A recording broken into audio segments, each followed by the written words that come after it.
So we're talking with Kingsley Fink, who was instrumental behind the development of this particular model. Kingsley, what's the genesis of this boat, and how did the development work sort of progress? So the development started for our 821 3 years ago. We've had a strong demand from our owners wanting a real serious offshore game fishing boat. So there was obviously a lot of features that have been recommended by our owners. We are also keen anglers as a family, so we've learnt along the way out having fun in our own product. But ultimately we've learnt a lot of our owners with their demands of what they're wanting in new Tristram packages. So what sets this model apart from some of the boats that you've done previously? Obviously there is a bit of a different look aesthetically. We've now got a raised share, which is new to our product and our brand. We're very excited to have a bit of a new look, and obviously we're now targeting that serious offshore game fishing. So we do now have different features like built-in tuna tubes. You can now lock under the floor 550 wide Tiagra reels. That gives you obviously a hell of a lot of storage, not only just for your rods but as kill tanks as well under the floor. So with these new features we are getting into a bit of a different market. And Kingsley, this particular boat is set up for outboards, but this model is available in outboard and stern drive configurations. Tell us about some of the challenges for the outboard version of this boat, designing that one. Different challenges are hull shapes, working with one hull shape for the two configurations, but also ultimately the deck is the biggest challenge from a designing and moulding perspective. So we opted as a company to do two deck moulds. So one is a designated or dedicated stern drive deck mould, and then we have a dedicated outboard deck mould. And the reason why we've done that is there's no cutting and tucking. There's no sealer joins along transoms. It is one mould, one piece, which ultimately is stronger as well. Great, and this particular boat we're looking at two V8 4-strokes, 250 horsepower each. I'm guessing that this is quite a rocket ship, but you know, what other options if people were going down the outboard route could you offer with this boat? We actually start with twin 175s, which is obviously still a really nice package. If you're wanting to get up in the performance and higher top speeds, closer to 100k an hour, you can opt for obviously twin 250s. We can even do twin 300s, which we've got a couple of people considering that at the moment, which would be even more exciting. But certainly these twin 250 V8s is a really nice setup, really nice package. This is actually been coupled nicely with the Mercury JPO, the joystick piloting for outboards. And bringing in that joystick pilot into an offshore game fishing boat is unreal.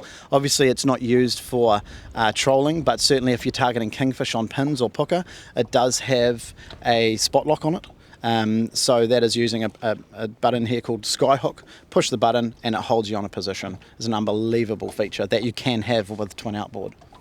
Well, thank you very much, Kingsley. That's fantastic. Thank you.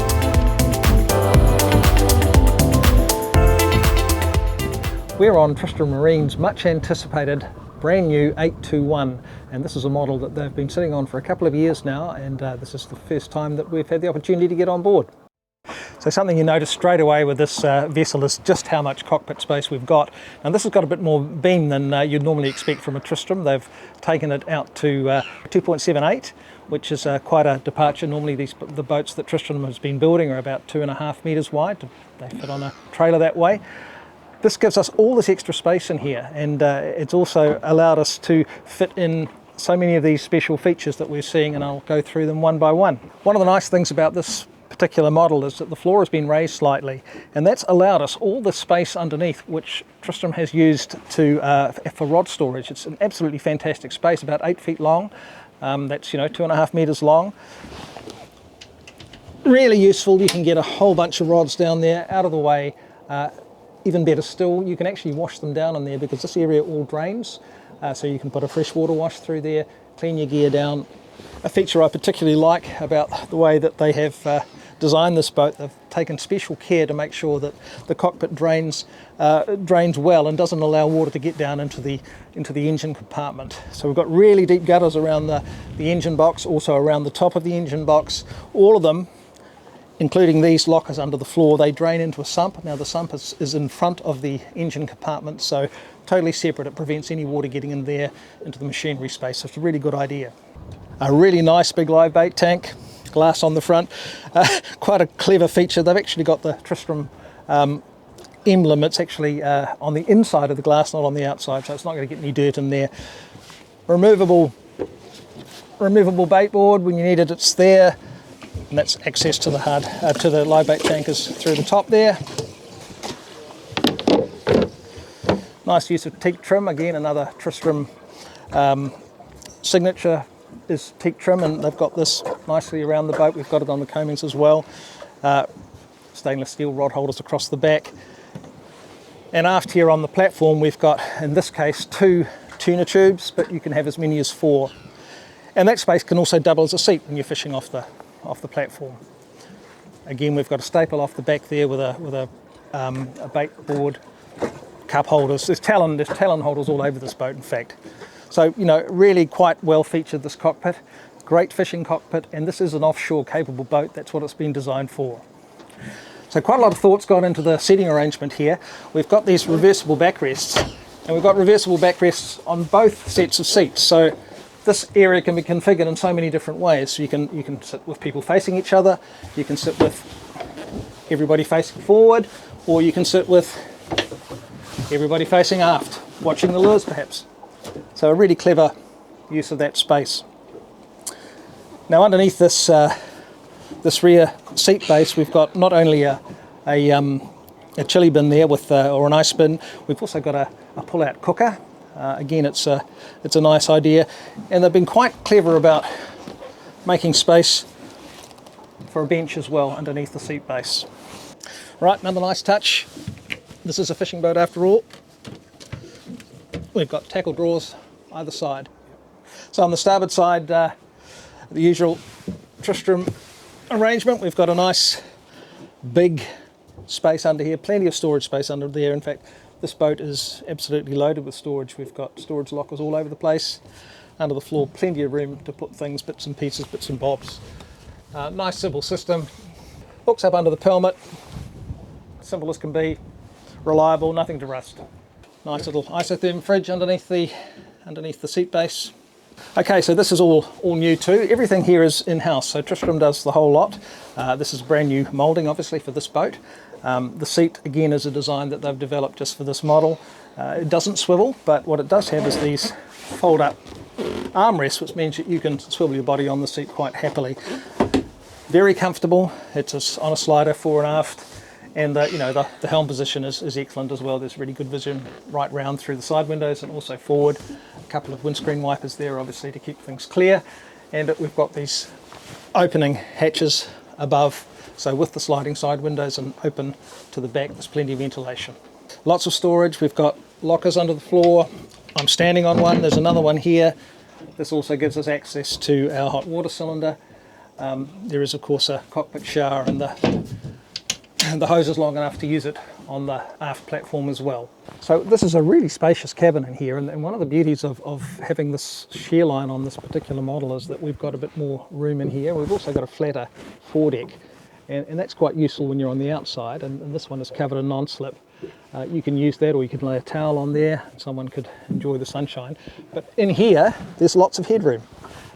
Also, with the extra beam on this particular boat, we've got good wide V-berths. We've got a big infill to make this into a really quite spacious double for sleeping overnight. Obviously you've got the galley facility, so you can spend your time overnight. There is an option with this boat to have a separate toilet. That's an option that people might like to take. This particular owners have decided not to do that. They've just gone for the plumbed-in toilet under the seat. And of course this has a sliding cabin door, so there's plenty of privacy.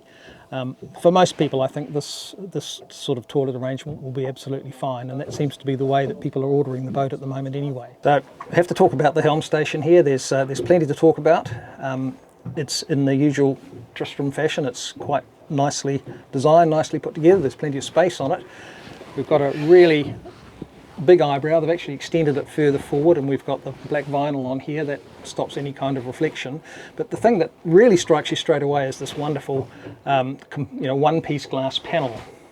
And this is something that they've worked with Simrad, and the displays are actually in the glass, so it comes as a unit. This is quite unique. It's the first time I've ever seen it, and very, very interesting, very sort of seamless kind of installation.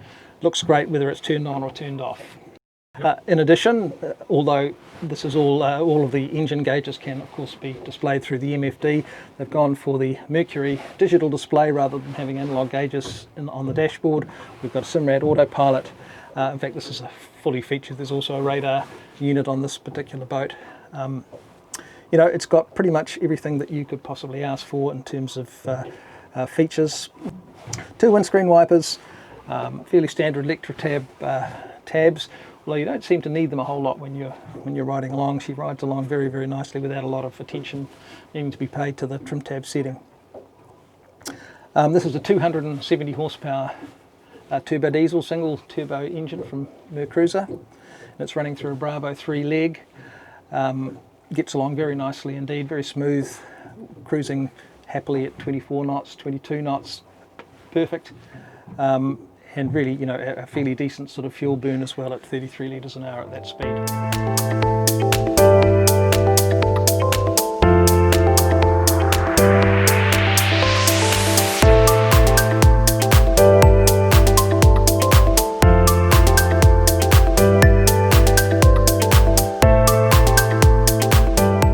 So that was Tristram's 821 Offshore, a very significant release for the company. It's going to be a particularly popular model, I'm sure of it. A maxi trailer boat like this doesn't come around every day.